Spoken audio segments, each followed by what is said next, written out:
People around the world talk with their God through prayer, but the devoted also write to him.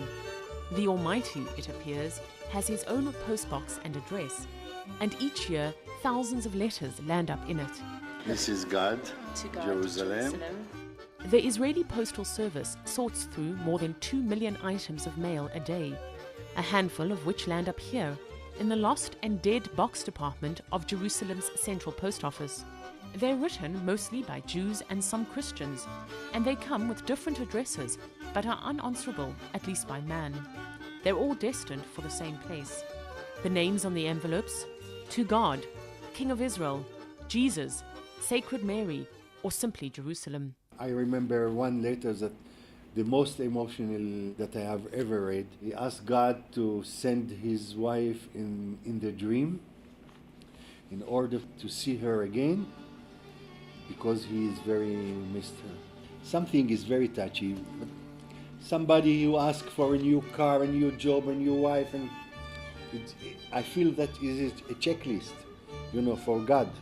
Avi's been sorting these checklists for nearly 15 years, and there are few that stand out, like the Russian who asked God to help him bed a Hollywood actress, and the man who sent in his lottery ticket numbers. מכתב שמגיע לאלוקים, לפי איך שאני מבין, המקום שבו נמצאת השכינה, נמצא הקדוש ברוך הוא בכל מצב ובכל זמן. According to Jewish tradition, that place is the Western Wall, the site of the ancient Holy Temple. And so twice a year, Avi and his team open the letters they've collected, pack them up, and take them there.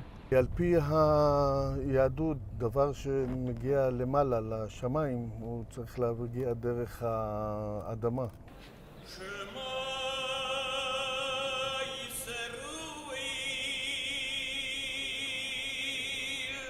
It is here, in the most holy place in the world for Jews, that worshippers feel closest to their God.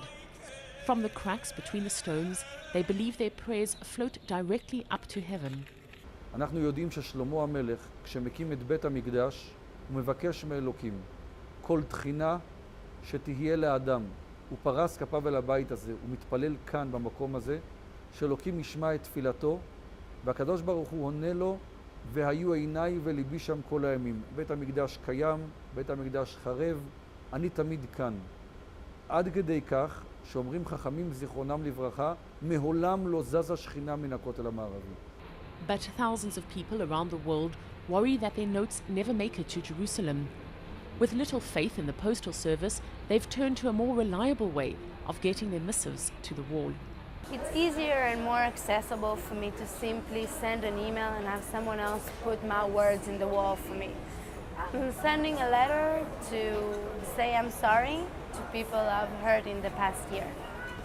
Savan's email is downloaded and printed by Niv and Hedi, who run a website encouraging people to send them their prayers, which they then go and bury.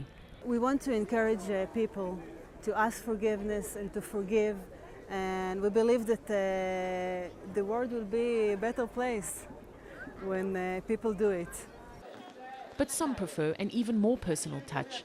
Daryl calls himself a prayer agent, and following an ancient Jewish tradition, visits the wall for 40 straight days to pray for people he's never met. If he misses one day, the prayer won't come true.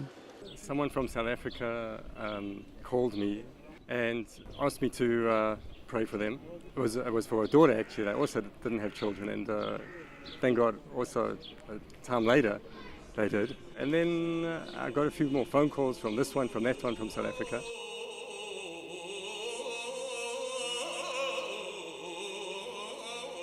But prayer by proxy doesn't have the blessing of all rabbis.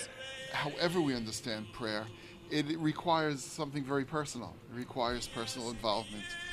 It's a very human phenomenon.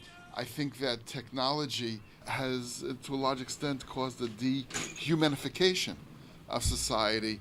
Very little comes through from your own soul or from, the deeper parts of yourself.